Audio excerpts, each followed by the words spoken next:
It's really good to be here. Vivian, thank you so much. Please clap for Dr. Vivian. Thanks for putting this together. It's really an honor to be speaking at the Parents Summit Africa. Africa speaks of the continent of a global reach, and this is going places in Jesus' name. When I saw my name on the program, I said, Vivian, I thought you liked me. Why would you allow these fabulous people to speak before me? What do you want me to say again? Please clap for all the wonderful speakers in the house. It's really, really an honor and a pleasure to be here. And I love the topic that Vivian gave me because as a mother of four, and from my profile, you see I'm a very busy mom. Like most of us are, we're all very busy parents. You know, to even take out time, all the hours we've been here, it took some planning, it took some intentionality. So we're all really busy people. So how do you be present?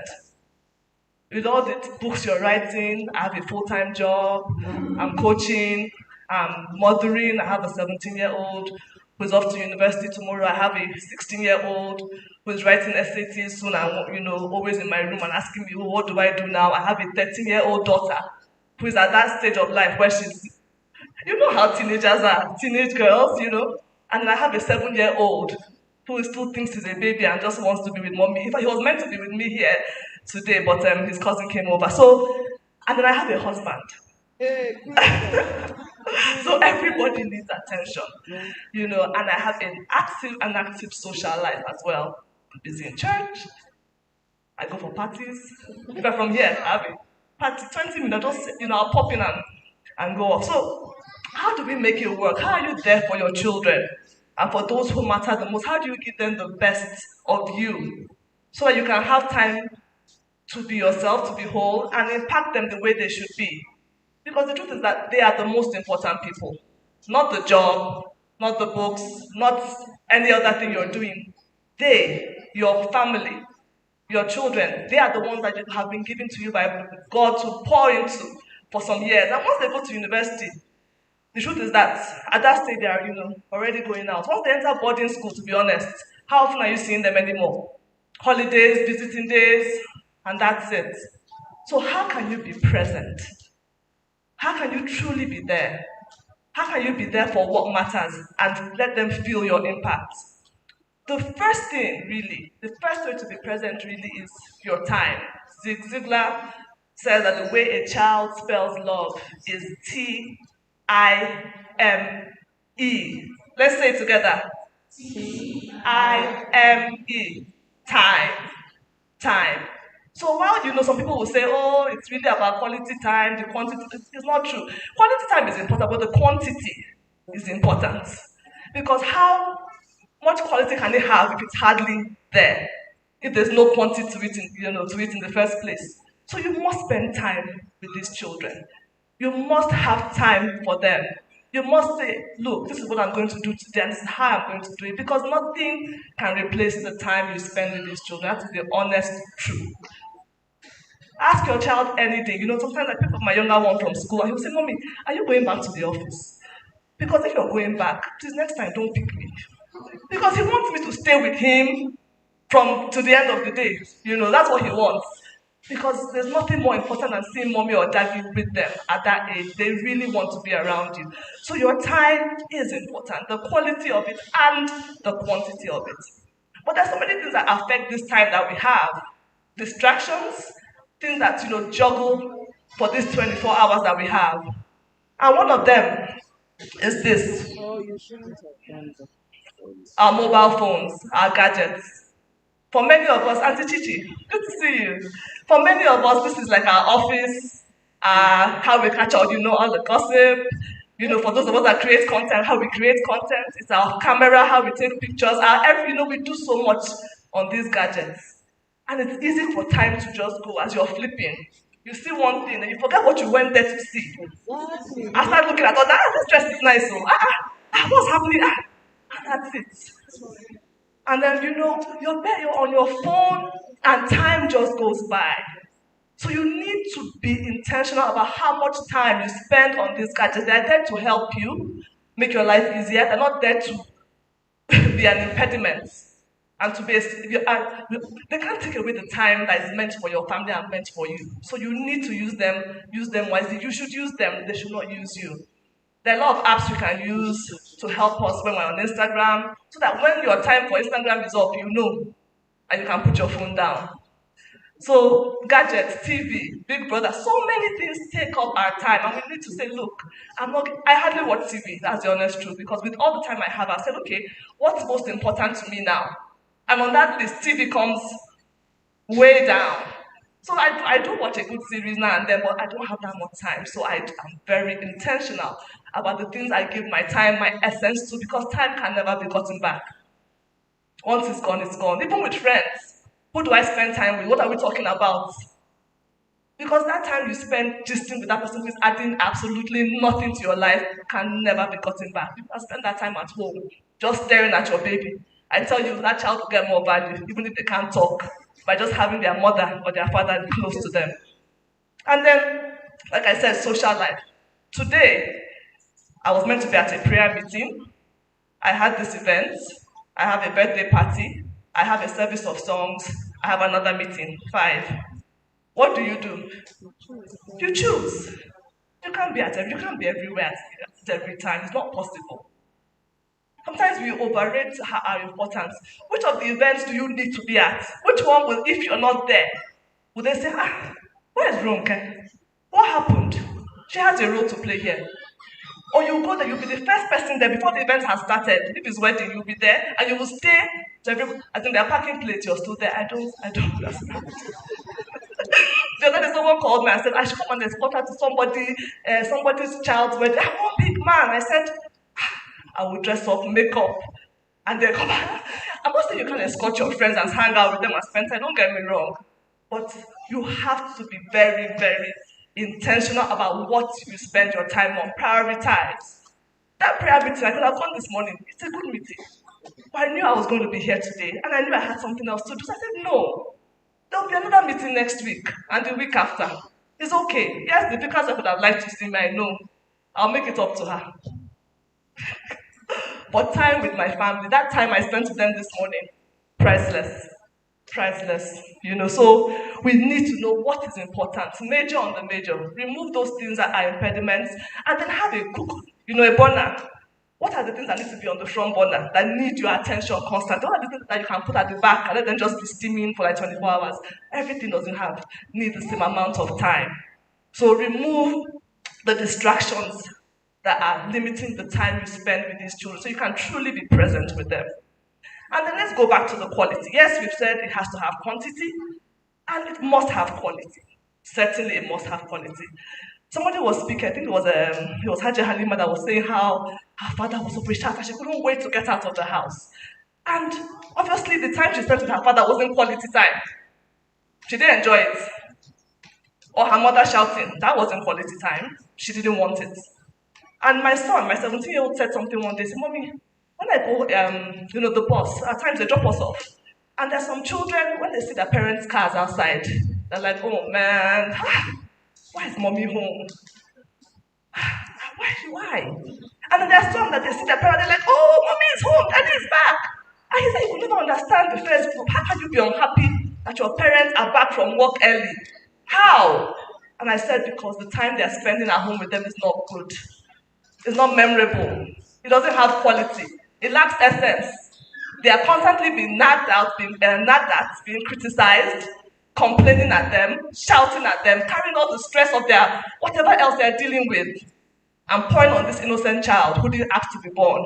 So that's why. So the time you're spending with your children is quality time. What are you doing with them?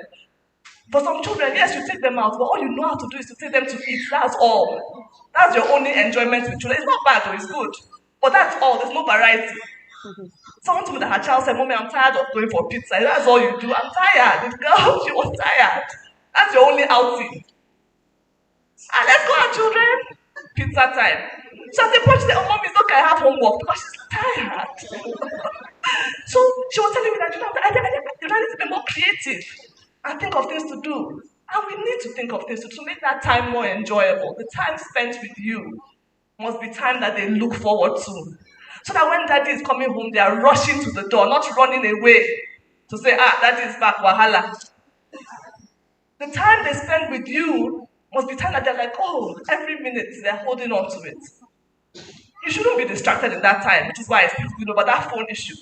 Sometimes your children are with you, you're on the phone. I'm guilty because at times I'm like, oh, I'm creating content. Hold on, it's like, mommy, I'm talking. And there's time for work, there's time for your child. There's time to focus on them and say, okay, you know what, this isn't that important. Call me at 9 o'clock, we'll create that content later. This is time for my children. When they've gone to bed, I can do what I need to do. So you will have to be creative in creating that time. Because you always hear people say, I'm making time. I always wonder, what does that mean? How can you make time? But you can be creative about making more time for your children. When you're saying, I want it to be time that has quality. Maybe you have to wake up a bit earlier. Maybe you have to do school runs once in a while, even though it's difficult for you. Maybe you have to go for walks with them. Do things that will make them know that mom is human. A lot of us, our parents don't know we're ever young. They think we grew as in adults because of the way you are around them. You act like there's nothing wrong with you. You're perfect in every way. You've always been that. And they can't even relate with you, which makes it hard for them to even enjoy being around you. So have fun, have conversations. Talk with them, talk to them. Don't just talk at them. Don't let every time with your child be a time for, how are your studies? Okay, very good. Okay, go and do your homework. That's it. No relationship, nothing beyond that. All I want you to do is confess. We paid plenty school fees. That's all. That's all you want to know. What happened to asking about their friends and knowing who their friends are? What happened to discussing maybe the crush that they have and telling them, look, it happened to me as well, but there's time for everything. What happened to telling them about how your day at work was? So they can know that you too, you have, people annoy you and you know how to deal with that, you know how to tolerate people. What happened to just asking them, Speed Darlington, what do you think about that guy? To even know how they think of, what his opinion about all these things are going on. Because it's important, so you can even correct errors, inaccuracies, and just, because they know anyway. Even if you say, in my house we don't watch Big Brother, they know everybody in the house. They know everybody. So you better talk to them. You better have real conversations with them. You better let them know what you stand for as a family and make sure these values are passed across clearly. And you can only do that through quality time. Have lunch together. Sometimes it's not easy because you close at a particular time, but maybe Sunday afternoons, Saturday mornings, make it something the children will look forward. Prayer time. With my children, I try and do morning and evening. You could do one or two, twice a day. Those, even if it's 5 minutes, I promise you, that is presence. That has been there. During that time, you can ask them, how was your day? Share your testimony. That way, just, this happened in the office today. What do you have? What are you grateful for? And just be playing with them, and they will open up and they will talk. So we need to spend quality time with them. And then if you're very busy and you have a lot of things to do, like me, sometimes if I have a radio interview, I take my children with me. Someone taught me that. And for them, it's a different experience, like an excursion of sorts, because they're learning about the radio, and you're there walking. In my office, they all know my children, because I bring them to one, so they can understand this is what mommy does for a living. I'm spending time with them, they're seeing what I do. It's important. These are all times of spending quality time with your children. And still talking about that quality time. What happens when they're in school? How can you be present when your child is in school? It's not too hard. Participate. My mom's friend told me once, if you love your child, the school will love your child. What she was trying to say was that if in school, I'm talking about the general school, especially the boarding houses of those days, if they see that you're that parent that will always come around, always ask questions, they won't mess with your child. They might say, this one, he always brings them no food. The truth is that people are they're very careful and mindful of certain things. If you're that parent that doesn't take, I'm not saying that one that goes to go and fight with the school, no, not that kind of parents. But the parent that shows up, the parent that participates, the parent that is an asset to the school. Your child is the last child anybody would even dare do anything funny to. So you need to show that you're present and you need to be part of the school community. In my children's school, I made sure they started a PTA in the secondary school. They didn't want to. They felt, PTA, they will harass us, they won't allow us to increase school fees. I said, no. who are here to partner with you to help out. We want to be part of our children's lives even when they're in school.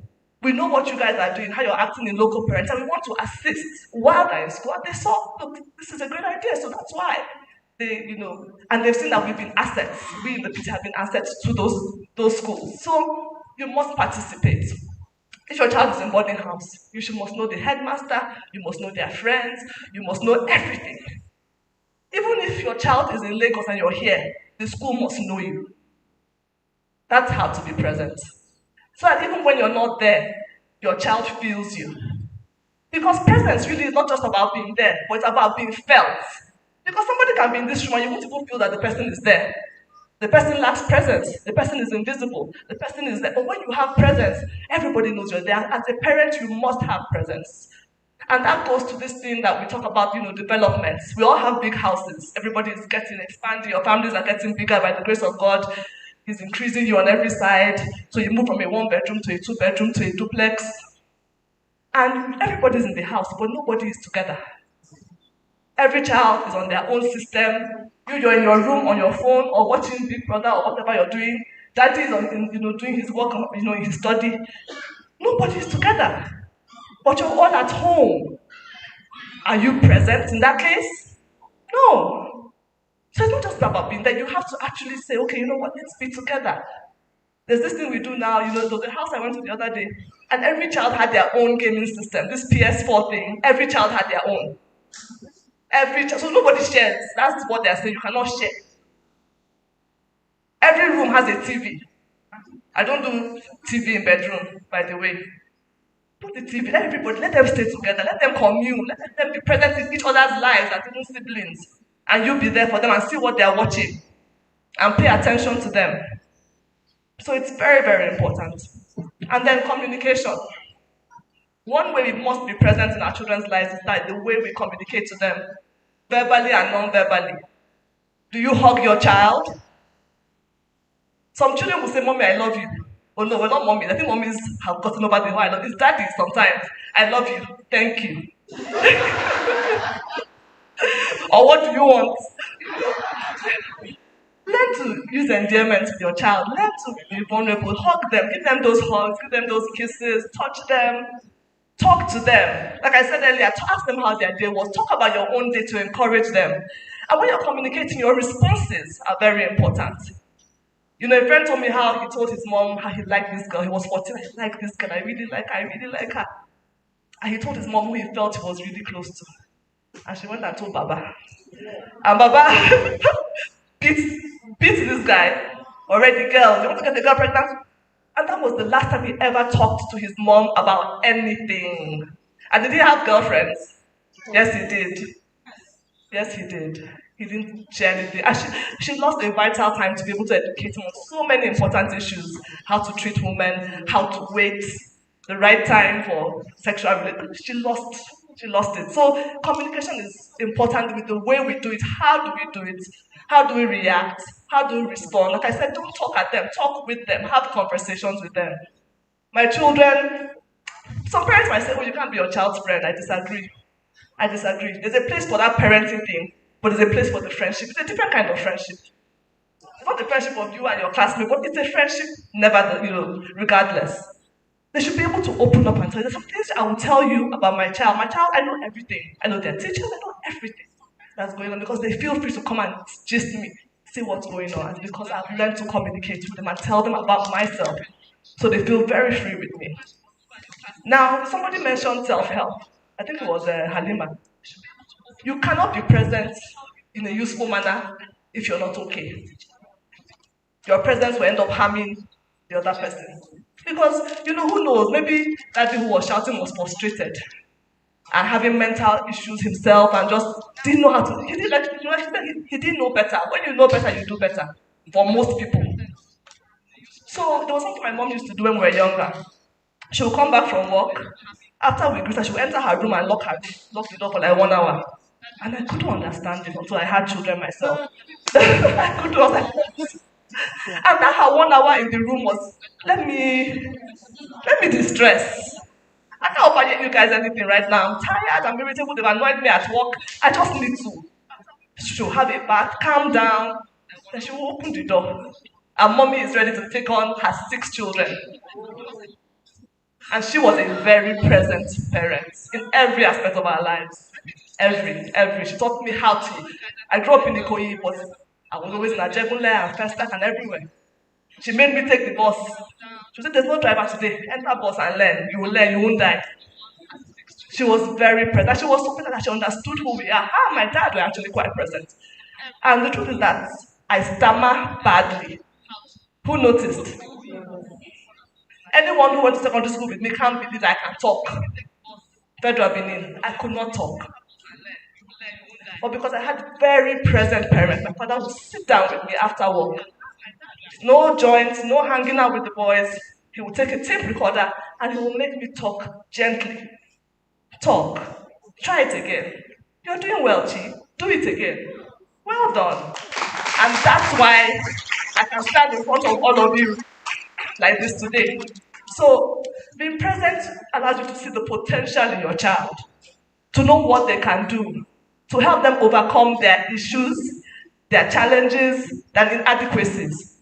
Being present with your child helps you bring out the best in them. So when they tell you your child is meant to study, you say, no, I know her. She's an art student. I know her very well. It was because my parents were present. My mom knew that, look, you have to study law or something in the arts area because I was trying to study insurance. So she was like, girl, I know you. Because she was extremely, extremely present. And in being present sometimes, we have to make some choices. We have to give up some things because we want to be there for these children. It might be a choice of saying, okay, for instance, the other day someone said, oh, there's this training in Lagos. I love Lagos. I grew up in Lagos. So I'm always happy to go there. And I said, no, I'm already going to Port Harcourt and Kano this October. It's okay. They'll pay me, but no. I'll much rather spend time with my children. Or there's some jobs you might get, like, this job is so great, so high profile. And you're like, the age my children are right now, I'm not sure. Okay, let me pray about it, let me think about it. There's nothing wrong with thinking about things. You mustn't say yes immediately. You can take your time and think it through and be sure it's the right fit for you. Or even say, you know what, I'm taking time off work. I did that when I had my third child. I took time off work. I said, you know what, I just need to be here. I have 3 children. I'm not understanding myself. It's a bit too much. Let me just take a break. I took about a year or so to do stuff on my own, until I was ready.